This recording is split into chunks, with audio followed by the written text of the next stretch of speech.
که یو سړی د قربانۍ د ذبح طریقه په خپل باندې نه ورځي نو بیا که څاروي په بل چا علالۍ هم څه خبره نه ده که په خپله ورځي نو اومې بل سړی علالولی شي خو غوره دا ده چې سړی د قربانۍ څاروي په خپله باندې حلال کی نو دا غوره خو علما وایي پکار ده چې څومره قربانۍ کې شریک کسانی چې هغه د څاروي د حلالولو په ټیم کې حاضري دا ډېره بهتره نیتونم ټول وکي ځکه دا څاروي د حلالولو نه مخکې بعضې وخت کې غیر اختیاري د بنده په ذهن کې په زړه کې د غوښې خیال پیدا شوي په هغې الله بنده نه نیسي چې غیر اختیاري ستا په نیت کې په زړه کې د غوښې اراده راله د غیر اختیاري په هغې ته الله نه نیسي خو بیا هم که څه داسې نیتونه راغلي نو پکار دا وي چې قربانۍ وخت کې حاضر شي نو هغه نیتونه صفا کی بل د ذبح دپاره شرعي طریقه چې ده علما وایي هغه دا ده چې یوه د سا مری وي یوه د خوراک مری وي او دوه د وینې رګونې ودجان ورته وایي یوه د سا مری یوه د خوراک مری دا دوه غټې مری وي او دوه رګونه د وینې نو پکار دا ده چې دا څلور واړه کټ شي هله به ذبح صحیح کېږي هو علما وایي که د ساده مری او د خوراک مری کټ شي او د ودجان کې یو رګ کټ شي نو هم قرباني صحیح شوله خو پکار دا ده چې دې ته خیال کوو دغه دوه مری او دا دوه د وینې رګونه چې دا کټ شي علما وایي بیا په څاروي باندې اسې چوکۍ راښکل او هغه دن د مغز ته رسول او سر تې کټ کول دا مکروه دي چې دا رګونه کټ شول بس ذبحه وشوله خپله به بیا د دې نه وینه بهیږي او علما وایي چې کم کس حلاله کوي بس هغه چې چوکۍ راکاږي بسم الله الله اکبر په نوم د الله چې الله ډیر لوی دی بس دقه دې ووایي او څاروی دې حلال کي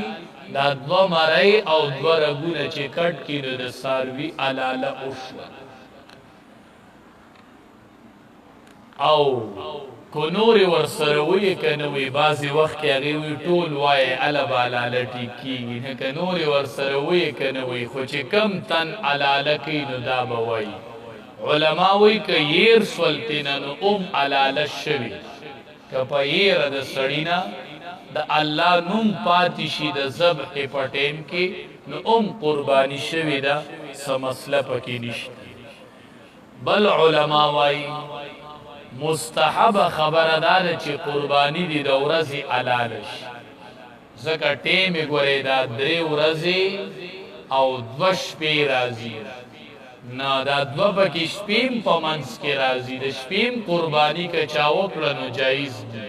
خو علما وایي مستحبه دا ده چې قرباني چې دی کوي حلالۍ نو مستحبه دا ده چې قرباني دې دی د ورځې حلاله که د شپې چا قرباني حلاله کړله نو علما وایي جایز دي خو سره د کراهت نه کراهت پکې راځي چې کله قرباني د شپې حلاله شي بل علماء کرام وایي د قربانۍ دپاره خو 3 ورځې دي نو چې کله په اوله ورځ باندې د څه وجې د وجې نه مثال کې طور پر اوله ورځ باندې څه عذر راغی چې د اختر مونځ لیټ شو د اختر مونځ لیټ شو په څه وجه باندې یا باران ډیر وریږي یا بل څه عذر راغی نو چې کومو کلو باندې او ښارونو باندې د اختر مونځ دی د هغې خو مخکې قرباني نشي حلالولی نه که د اختر مونځ لیټ شو په څه وجه نو علما وای چې کله زوال وشي د ماسپخین وخت داخل شي نو باس بیا قربانی کول جایز که د اختر مونځ شوی او که نه شوی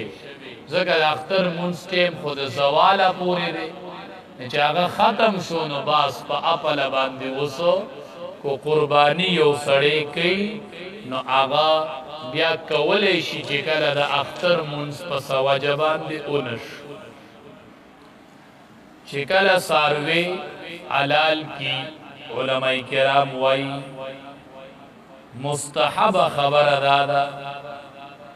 چې دا غوخه چې د قربانی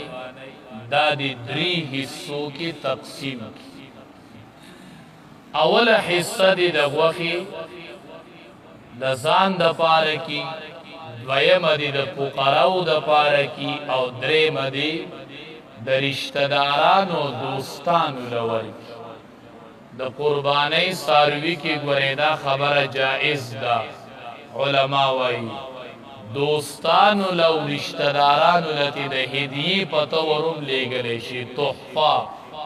ذکر دی حکم چې دا د زکات نه دی چې زکات ته نو د دینه دوستانو لا او رشتہ دارانو له تحفه او تحائف کې لګلې شي نو یو حصہ د ځان د پاره د خپل اهل او عیال د پاره او دویمه حصہ چې دا هغه د غرباو د پاره او دریمه حصہ چې دا هغه د رشتہ دارانو د پاره او د دوستانو د پاره او علما وای کور کې بنديان سیوي ټول غوخه ځان لخورین جایز دی اس قباحت پکې نشته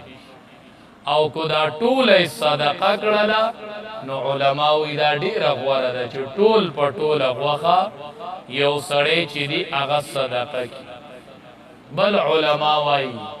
د قربانی د غوخې نه یو سړی د ذخیری په توګه ځان لا غوخه ایثاری نو علما وی چې دا بالکل جایز دی کی خودلې شي ادي ورځو تم ایام تشریق زکوي تشریق د شرق نه دی دی په پنور باندې غوخه وچولې او هغه به د ځان د پاره ذخیره کولې نو علما وایي که یو سړی دا غوخه چې دا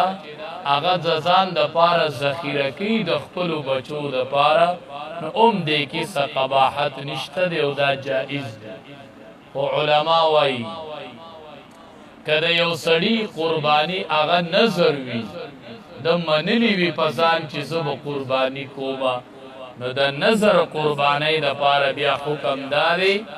چې په خپل بداغین اس خوراک نکي او هغه به ټول فقراو لور کوي غریبانانو باندې به هغه صدقه کوي په فقراو او مساکین باندې هر چې د قربانی سرمنده علما وایي کدا یو سړی د